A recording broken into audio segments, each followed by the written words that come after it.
Honestly, one of the worst days of my life.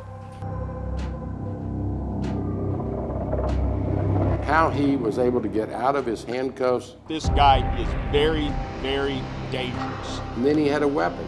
So whoever patted him down made a huge mistake.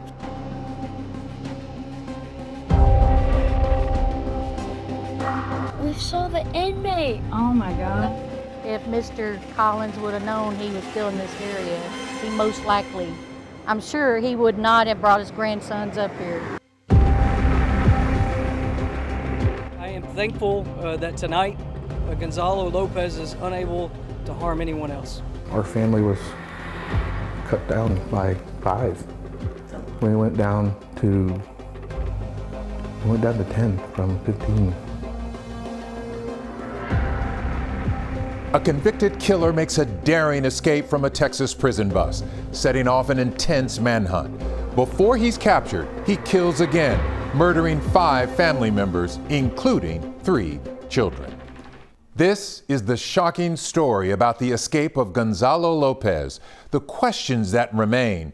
And for the first time, you will hear from the victims' family members talking about their grief and now working to make sure their loved ones are not forgotten. We take you back to May of 2022 and our very first story about the victims from a close-knit family of faith. And these next few days are going to be tough on all of us. And It's hard to put into words the painful journey this family is just beginning. The victims identified as 66-year-old Mark Collins and his 4 grandsons, 18-year-old Waylon, 16-year-old Carson, and 11-year-old Hudson, all brothers, and their cousin, 11-year-old Bryson. Andy Kahn with Crime Stoppers read the family's statement. These precious people who loved and were loved by so many will never be forgotten. Their murders at the family's weekend home in Centerville, normally a go-to summer getaway, says family friend David Crane. that ranch is a kid's dream. I mean, it's big ponds, boats, they could shoot guns. There's a lot of deer up in that area. Known for being a big, multi-generational family, they are involved in their community. As long as they have been here, they have been pillars in this church and in this community now for over 40 years. And a family, senior pastor Dr. Steve Besner says, who leans on their faith. Hudson was actually just baptized by his grandfather, not Mark, but his other grandfather 3 days ago. The grandfather did know about the search for the escaped inmate. The family's property had been searched and cleared before. But his friend says what he learned from Texas Rangers, there was a break-in just days before at a neighbor's property, was critical information. I do feel that had Mark been made aware that he was within a day or two of being on his property, he would have never exposed those kids to that danger. Gonzalo Lopez escaped on May 12, 2022, while being transported in Leon County. That's about 2 hours north of Houston. Here's what happened next. As we drove the winding roads near the spot where Gonzalo Lopez escaped on May the 12th, the TDCJ presence is obvious. One after another, we saw the department's vehicles with the blue logos on the sides continuing to patrol this remote area of Leon County. The U.S. Marshal Service released these photos of Gonzalo Lopez showing the extensive number of tattoos covering his body. The Office of Investigator General states the word Mexicano is scrolled across his back. Also on his back, skulls, an eagle, Aztec art, a shield, and the word Aztlan. On the right side of his neck is a burn scar. On his upper right arm, his name, Lopez, a prison tower, male and female faces, and clown faces. On his chest, a tattoo of the Grim Reaper and skulls. On his abdomen, his nickname, Gonzo. Lopez was serving a life sentence for capital murder when he escaped from the prison transport bus earlier this month. He's considered armed and dangerous. A $50,000 reward is being offered to anyone who can provide information that leads to his capture. I got an update from officials this morning. They tell me they are using every resource they have available to catch this man, 46-year-old Gonzalo Lopez, who they say is considered armed and dangerous. In fact, he's serving a life sentence for murdering someone with a pickaxe. Lopez escaped just before 1:30 yesterday afternoon. Since then, there's been a massive manhunt for him, with more than 100 officers searching using dogs, horses, and helicopters. We're told Lopez and 15 other inmates were being transported from Gatesville to the prison in Huntsville on this bus when this all went down. According to the Texas Department of Criminal Justice, there were 2 guards on board. One was the driver, the other officer was in the back of the bus. They say Lopez somehow slipped out of his shackles, got to the front of the bus, then stabbed the driver in the hand with an unknown object. There was a struggle between Lopez and the driver, who managed to stop him from grabbing the gun out of his holster, and the bus crashed into a ditch. Lopez escaped and was last seen running across a cow pasture. We're told officers fired shots towards him, but they're not sure if he was hit. This man is very dangerous. If anybody in the public sees this man, do not attempt to take him into custody yourself. Contact 911 and the nearest law enforcement agency. At last check, officials tell me they're still focusing their search near Highway 7 west of Centerville, near where the crash happened.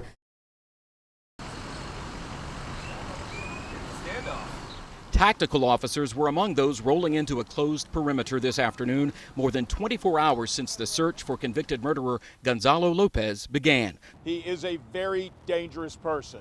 In addition to a life sentence for a capital murder conviction in Hidalgo County, Lopez is serving time for the attempted murder of a sheriff's deputy in Webb County.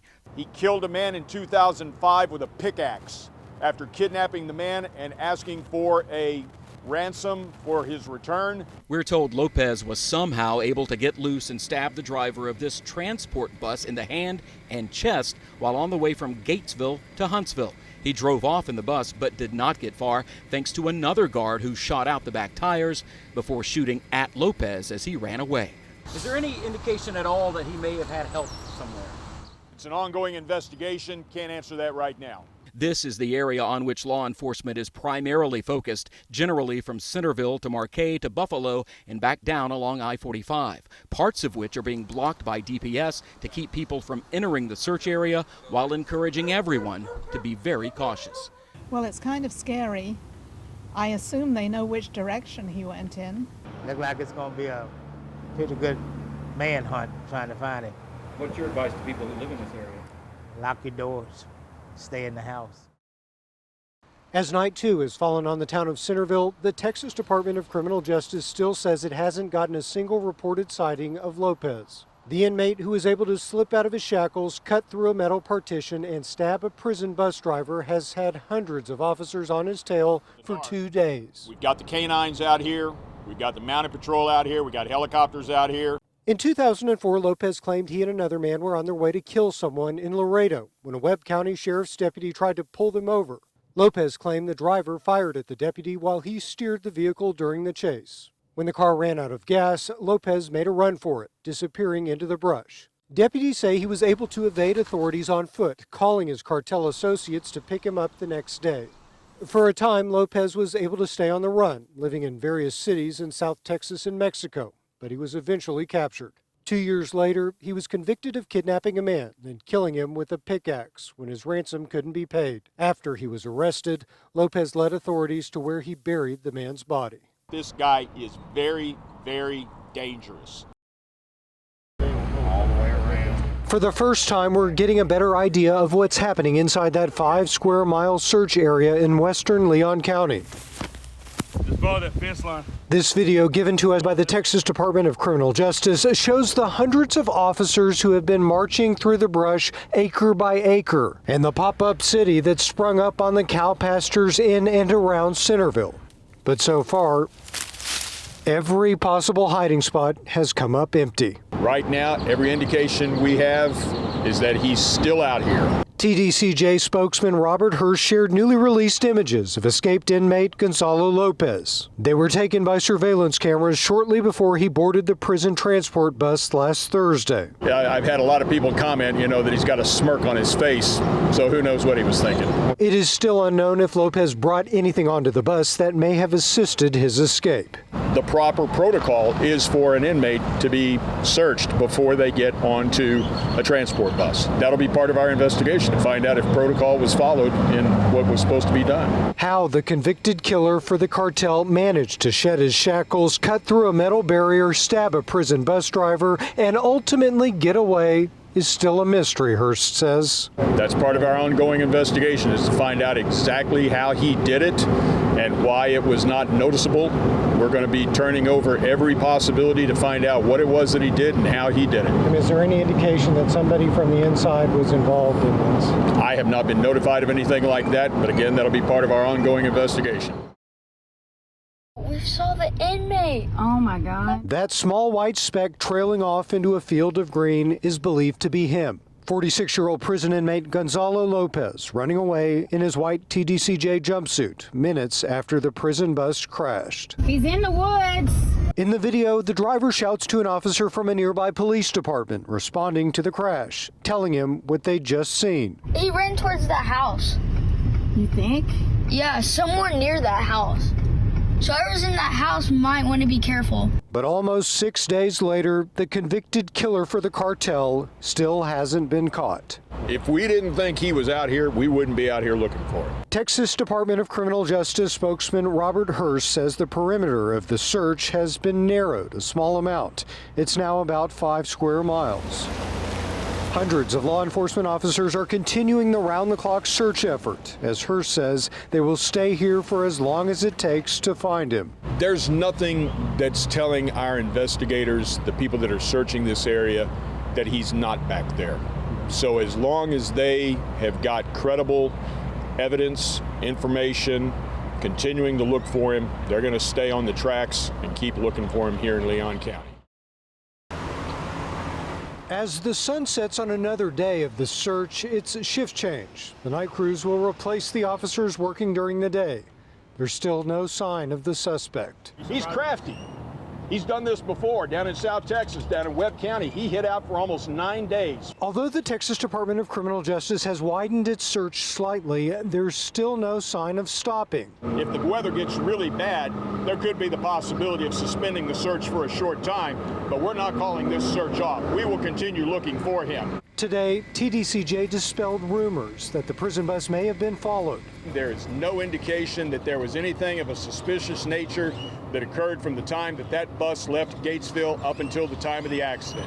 The department is still confident Gonzalo Lopez is somewhere out here. It's pretty much backwoods area. There's not a whole lot of people living out there. Lots of places to hide and that sort of thing. But I would suspect that he's already gone somewhere and that he's had help from somebody else. Criminal justice professor Dr. Mitchell Roth says that's his best guess. He writes books about inmate escapes and prison gangs. It would make sense the gang Lopez is affiliated with teaches its members to live like soldiers. Well, the Mexican Mafia is, kind of one of the old school prison gangs, one of the first, and it's a very elite type of prison gang where they don't just take everybody, and they basically treat everybody like they're in a paramilitary unit. Which makes the idea of surviving in the woods and evading capture for longer than a week more understandable. I heard one of them once say that they're like the Green Berets of prison gangs, The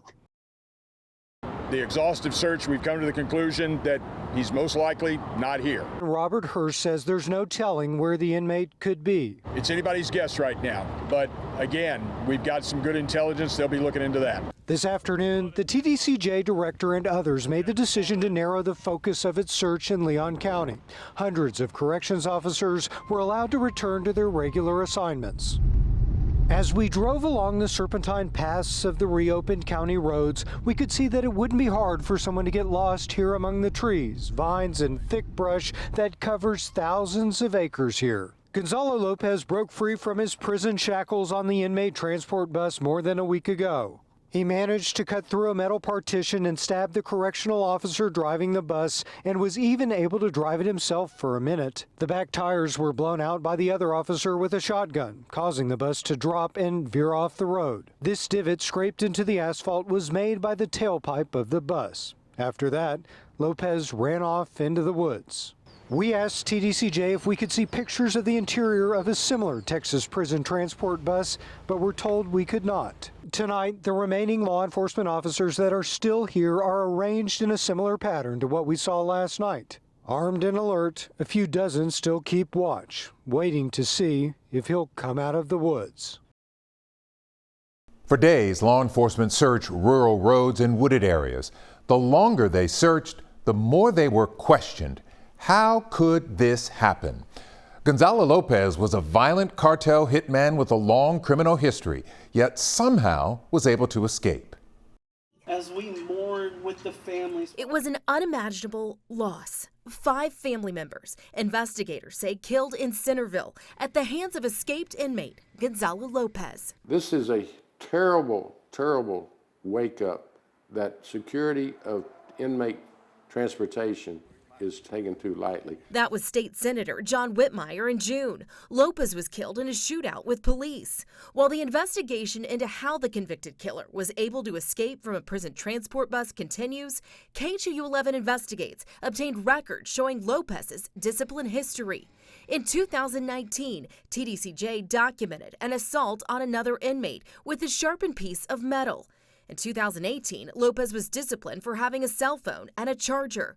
And twice in 2016, he was in trouble, once for having a razor blade and once for injuring another inmate during a fight. It was kind of like a recipe for disaster. Mitchell Roth is a professor at Sam Houston State University who studies the prison system. It's one thing to do it one time, but to be written up so many times and then have the advantage of being, able to go to a doctor in another part of the state, so many red flags there. After learning Lopez got out of his shackles on the bus, cut through a metal barrier and stabbed the driver, KHOU 11 requested the standard operating procedures for inmate transports. Though heavily redacted, the documents do outline a procedure for logging the location of the keys and transporting high-profile inmates. But it's unclear if those procedures were followed. Do you expect laws to change, procedures to change because of this case?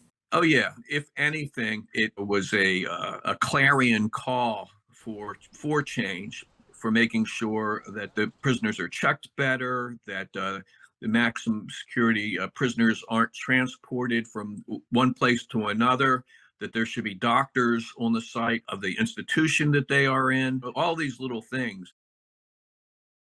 It was back on May 2nd when Gonzalo Lopez was heading to a medical appointment on a bus with other inmates from a prison in Gatesville to one in Huntsville.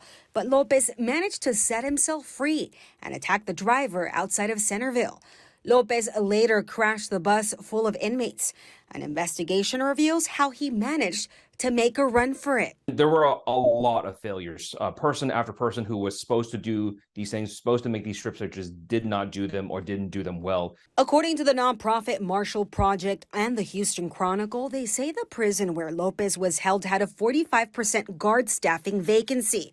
Guards skipped the required strip searches and did not use metal detectors.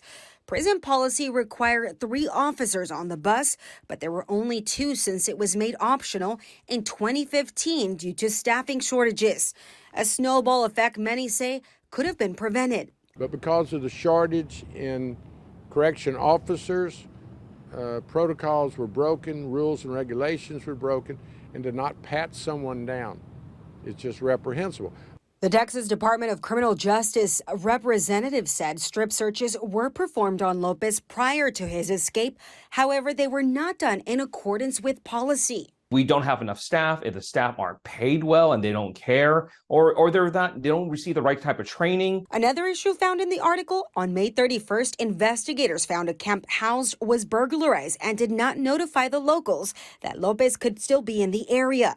And just 2 days later, Lopez killed the Collins family members. If you think he's too dangerous for the other prison population, why would you bring him out into society without all the proper measures? State reps hope to address this during the next legislative session. They know the budget needs to change to pay correctional officers more and address the shortages. I will tell my colleagues, you either pay now or you pay later.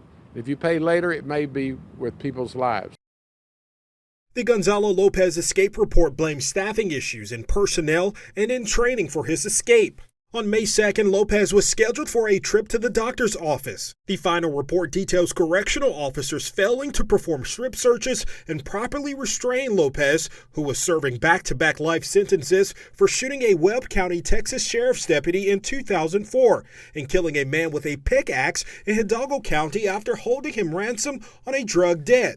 At 11:11 a.m., a transport bus left with 3 seats for officers, but only 2 officers left with inmates at the KHOU unit located in Gatesville, Texas, en route to the Estelle unit near Huntsville, where it is reported inmates began instigating loud noises and banging while blocking the rearview mirror of a correctional officer driving the bus. Witnesses report Lopez was able to remove his restraints and break and enter the restrictive housing compartment in the front of the bus. During a struggle, Lopez attempted to reach for one of the correctional officers' gun. After a struggle, both fell, and Lopez began stabbing one of the officers with an 8 to 10-inch metal weapon, and subsequently got the officer's handgun. A bullet hole in glass is seen shattered on the bus. For weeks, law enforcement attempted to track Lopez. On June 2nd, Lopez's DNA was discovered at a home in Leon County, where he killed 5 people. Lopez would later die in a shootout with sheriff's deputies near San Antonio. The Texas Department of Criminal Justice identified officers who failed to fulfill their transportation duties in training. There has to be accountability. There has to be resources for whatever measures need to be taken. You either pay now with a proper budget, or you'll pay later, and it could easily be with your lives and certainly lives of innocent victims. Weeks later, Whitmire's worst fears came true. In Centerville, 5 members of the Collins family were murdered, ambushed during what should have been a peaceful weekend together. Tomball ISD campuses are finished for the school year, but open to students or others who may need counseling following tragic news. That's just so sad, and it's so hurtful, right? Just so sad. This morning, Superintendent Martha Salazar Zamora shared this letter with the district community, saying in part that the lives of 4 students and their grandfather were taken Thursday by the escaped fugitive in Centerville, adding that the loss of a student for any reason is heartbreaking. To lose 4 in such a tragic way is excruciating.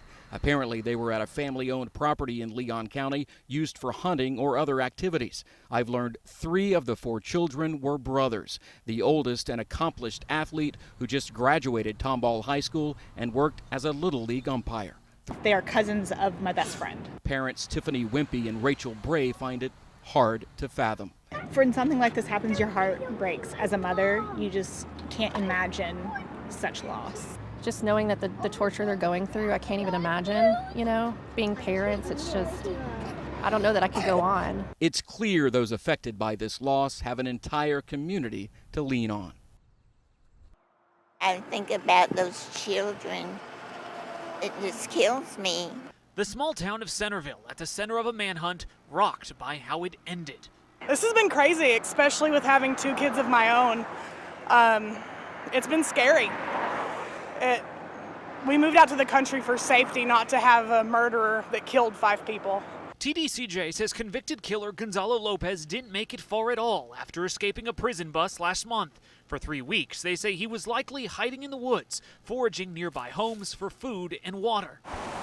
This ranch off Highway 7 was a weekend home for the victims. They hadn't been up here in a while, but they come up yesterday morning.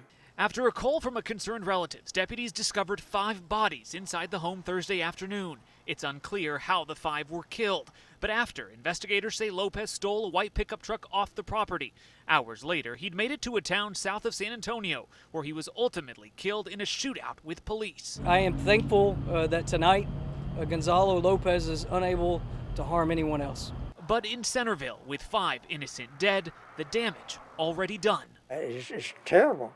Throughout the day, families have been stopping by the ranch gate to show their support, dropping off balloons, flowers, even a small bear to honor the youngest victims. They didn't know them, but in a small town, they tell us, it doesn't matter.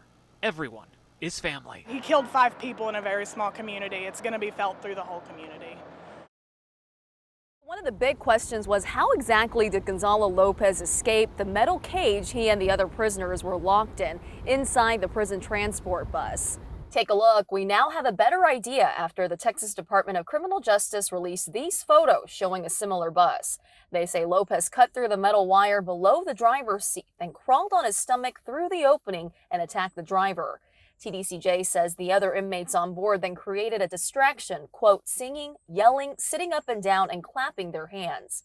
Yesterday, investigators were back at the scene in Centerville, where they say Lopez murdered the Collins family. Many have been critical about how this case has been handled, including a Sam Houston State University professor who's been studying the Texas prison system for 30 years. What's so unique about this, first of all, is how long the manhunt lasted. A lot of the information wasn't released in a timely fashion. I think there's still a lot of questions that need answering. Meanwhile, the Dallas County Medical Examiner has released the preliminary cause of death for the 5 members of the Collins family. We're told grandfather Mark Collins and grandsons Waylon, Carson, Bryson, and Hudson were all killed by a combination of stabbing, shooting, and sharp force injuries. Heavenly Father, I love these men. During Sunday service at Houston Northwest Church, you have to understand that we're okay. Relatives of Mark Collins and 4 grandsons killed on their Centerville ranch last week spoke about how they're coping. My short message is God is still God, and we're not. And God is still on his throne.